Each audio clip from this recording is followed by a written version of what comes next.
కేంద్ర మాజీ మంత్రి బీజేపీ సీనియర్ నాయకుడు సుజనా చౌదరి కోసం టీడీపీ త్యాగానికి సిద్ధమైంది.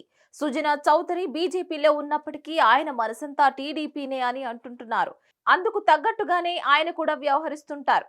చంద్రబాబుకు కుడి ఎడమ భుజాలుగా ఉన్న సుజనా చౌదరి సీఎం రమేష్ నాయుడు 2019 ఎన్నికల్లో టీడీపీ ఓడిపోగానే బీజేపీలోకి ఎందుకు వెళ్లారో ఇప్పటికే పెద్ద ఎత్తున చర్చలు జరిగాయి. తన రాజకీయ ప్రయోజనాలను కాపాడుకోవడానికి తన పార్టీకి చెందిన 4 రాజ్యసభ సభ్యుల్ని బీజేపీలోకి చంద్రబాబు పంపారనేది బహిరంగ రహస్యము.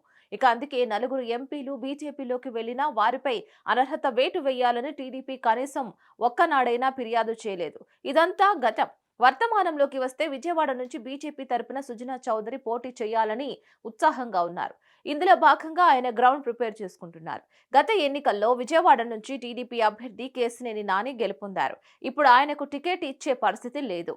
ఆయన తమ్ముడు కేశినేని తనకు టికెట్ ఇస్తారు అనే ఆశతో టీడీపీలో యాక్టివ్ గా తిరుగుతున్నారు. అయితే తన తమ్ముడికి టికెట్ ఇస్తే ఎట్టి పరిస్థితుల్లోనూ మద్దతు ఇచ్చే ప్రశ్నే లేదని ఇప్పటికే నాని తేల్చి చెప్పారు.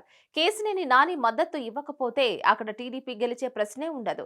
ఇదే సందర్భంలో సుజనా చౌదరి విజయవాడ ఎంపీగా పోటీ చేయాలనే తన మనసులో మాటను టీడీపీ పెద్దలకు చేరవేశారు. సుజనాకు కేశినేని నాని మద్దతు ఉంటుంది. దీంతో తమ శ్రేయోభిలాషి సుజనా బరిలో ఉంటే మద్దతు ఇవ్వడానికి అభ్యంతరం ఉండదు అనే సంకేతాలు టీడీపీ పెద్దల నుంచి వెళ్లాయి. అందుకే ఒక బలహీనమైన అభ్యర్థిని నిలబెట్టేందుకు టీడీపీ ప్లాన్ చేస్తుంది. తద్వారా సుజనా గెలుపును సునాయాసం చేయడానికి మార్గం సుగమం అవుతుంది అనేది టీడీపీ ప్లాన్.